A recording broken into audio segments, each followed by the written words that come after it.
Google Flow just dropped a dedicated tool to create completely consistent characters. Let's see how it actually works. This new version of Flow has a lot of different tools. In this video, I'm going to break down exactly how to use the new character tool, how the voice profiles work, and finally how to set up and use the brand new avatar. To get started, at the left side of the screen, you need to go to the characters. Now here you have three options: create from a template, prompt one, and upload or import. The template, it's pretty straightforward. Once you select a template, it will automatically populate the prompt with the very specific character. I'm going to use the fantastical. If you click on the template, this mainly what it does, it will take you to Gemini. It's the tool behind all of this. It will think for a second. It will take this profile and create a text prompt that you can use to create an image with Nano Banana Pro or Nano Banana 2. If you read all of this and you don't like it, what you can do, you can go to the template, click again, and the whole process starts over. It will create a new text, a new prompt, but of course with the same character. Even though it cycles to a new version, it keeps the character within the same ballpark. The catch is that there aren't many templates to choose from yet, and you cannot customize the presets directly. Your only option is to read the actual text, make some changes, and then of course run the generation. So yeah, you essentially manually adjust the text yourself. If you want to build a custom character from the scratch, you just do it the traditional way, just like generating an image with Nano Banana. I will go to the prompt. I will use Nano Banana Pro, but you can use Nano Banana 2. It's completely up to you. And this is my prompt. It's a very standard, normal image of a man in his 30s looking directly into the camera. He has short hair, smiling, and it's just a very standard type of character. Once you think the prompt is fine to create the image, you just need to run the generation. Once you click on run, it will take you to the next screen. And here is where you move on to the next step, which is assigning the character a voice and assigning some metadata. But before we do that, we can actually fine-tune the reference. If you're not completely happy with the initial reference, you can go at the prompt, and as it says right here,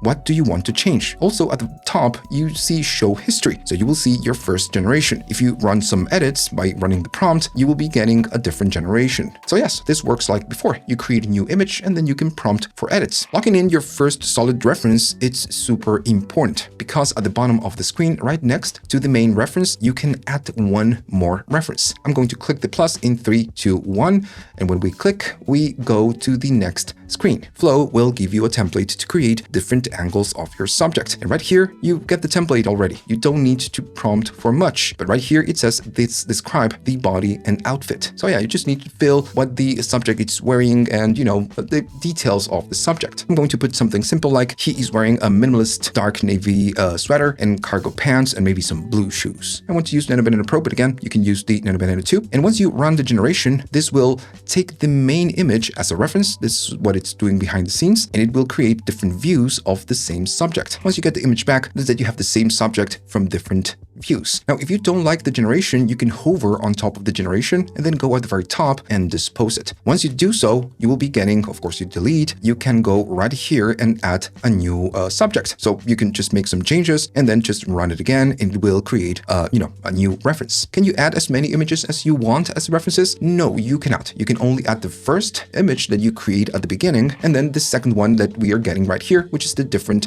views of the subject. And that's it. You cannot add more. Okay, so this is the first part of the process, creating the references. Then at the left, you can select the voice of the character. And I'm going to need to use some headphones. Once you click the select a voice, you will be getting a new panel. Right here, you have a lot of different templates, and this is what you can assign to the actual character. If you select the voice, the right side, you can click on play. Hi and there. You will be We're introducing a new feature where I can auditioning read the this voice. aloud in a natural, human-like voice. Let's say that you like this and you want to assign this voice to the character. Well, then at the bottom, you just go to add to character and that's it. But if you look at the top of the menu, there's an option that says create new voice. I'm going to click on it. And once you do so, you will be getting a new window. Now, when you go here, the first thing you need to do is to select a voice from the different templates. And of course, you can click on play to audition the voice. We're introducing a new male feature where think I maybe can read this this is not the aloud. right voice. I'm going to go maybe to this one. Hi there.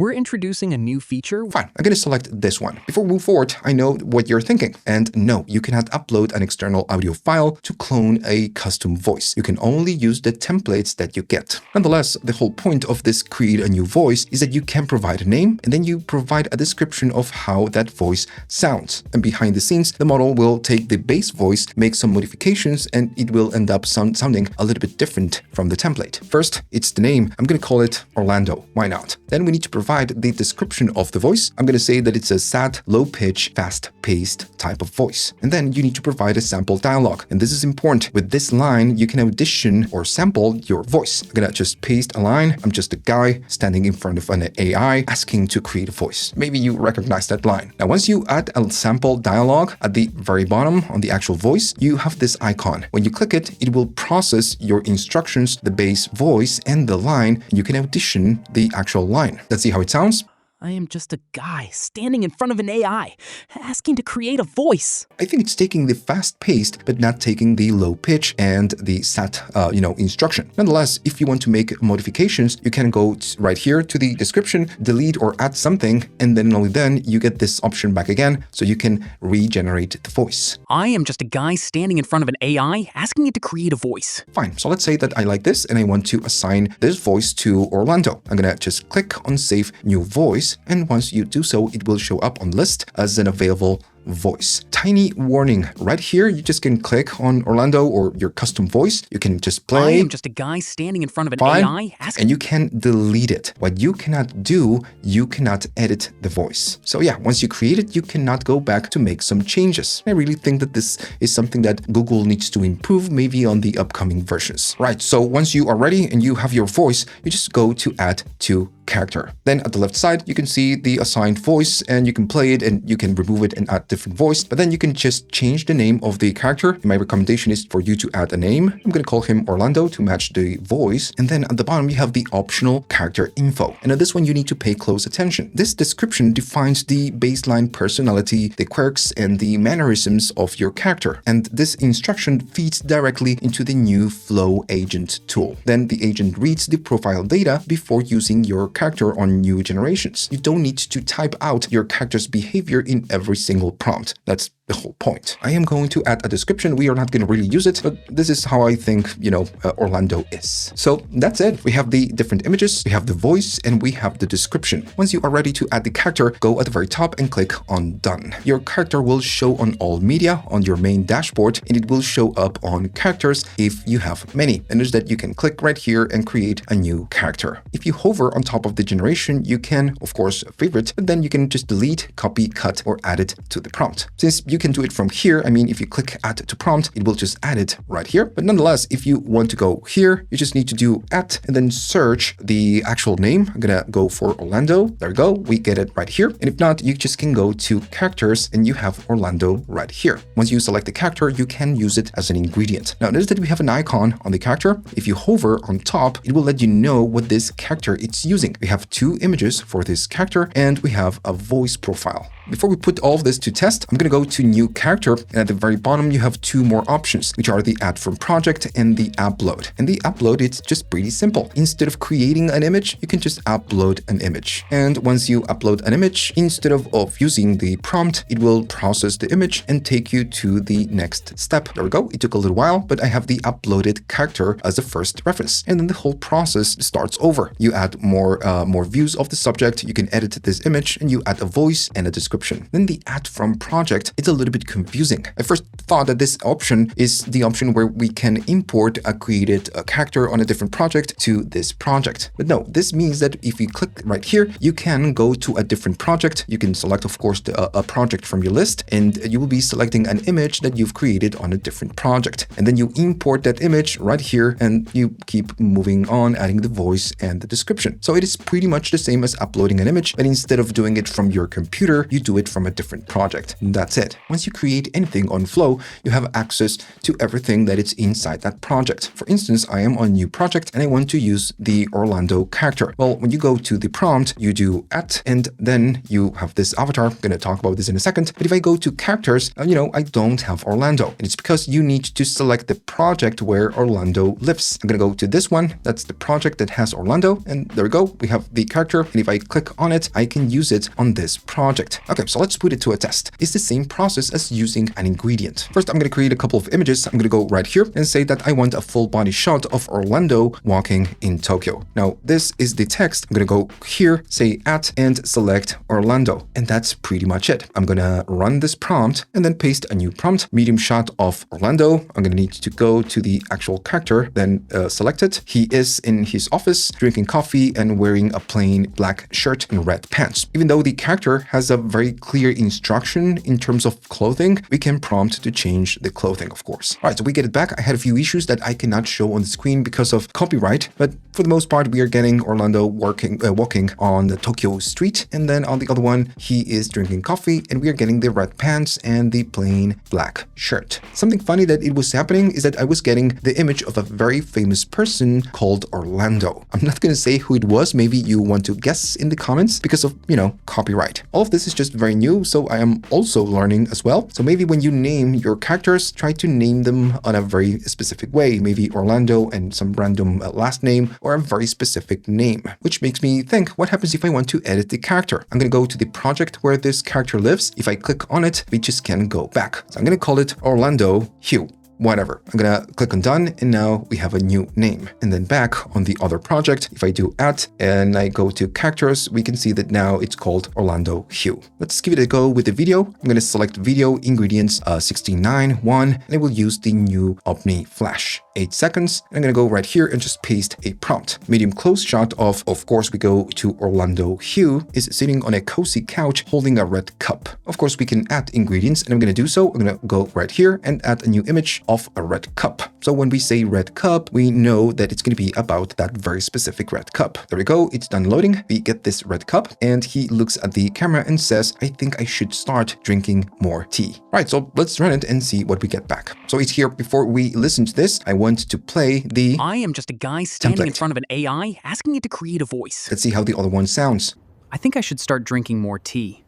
Great, consistent voice, that's for sure. Okay, let's test the consistency of the subject. On this prompt, I want a multi-shot type of sequence. I want a 4-shot sequence of Orlando inside of a modern corporate office. First, I want a close-up shot. Then I want a smooth tracking shot, a stable full body shot, and an overhead shot. It's 8 seconds, and a new thing that you can do on Flow is that now you can do 10 seconds. I'm gonna go right here and run the prompt. Let's take a look. We have the close-up, tracking, full body, and then overhead.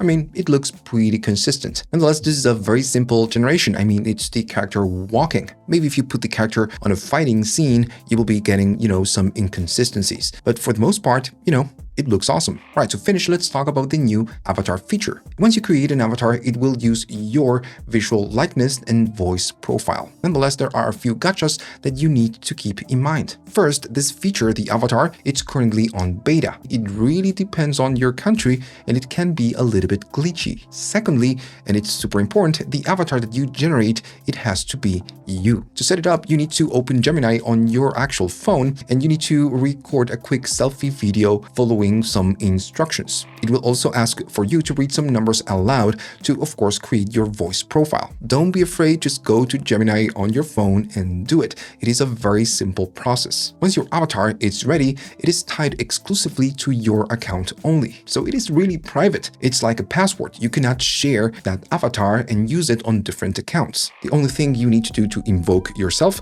is to do @ and do me. Once you do so, it will show up right here. If you add to the prompt, that's it. It's just like, using a character. Let me give you an example. I've used this example many times. I want a UGC type of video shot with a smartphone. If we want a smartphone, well, then we need to do 9:16. Then a medium close-up shot of me in a real world kitchen. And the rest of the scene is me holding the ice cream and dropping a line, something like, whoa, this ice cream is the best. After a pause, I say, really, you have to try it. I'm going to drop the reference of the ice cream, right? We have the ice cream and the actual character. So I'm gonna go right here and run it. Let's take a look. Wow, this ice cream is the best. Really, you have to try it. you will notice that there are a few inconsistencies. I mean, it kind of looks like me, but it's not really me. And this is because when you record yourself, I mean, when you create the avatar, you just need to show a main front view of yourself, then side, and then the other side. So the model has no idea how you laugh and how you speak or how you move your mouth. The voice clone, it's actually wow, this ice cream pretty good. is the best. It's different. Really, you have to try it. It's close. Nonetheless, I really think that this works great for images and videos where the audience has no idea who you are or how you speak. And of course, the audience, it's not familiar with your voice. Is it flawless? Of course not. It is still on beta, but you know, it's pretty good. And it's nice to see that Gemini and Flow are just moving in the right direction. All right, so that's it. If you liked all of this and you learned something new, hit a like, subscribe, and leave a comment. Don't be a stranger.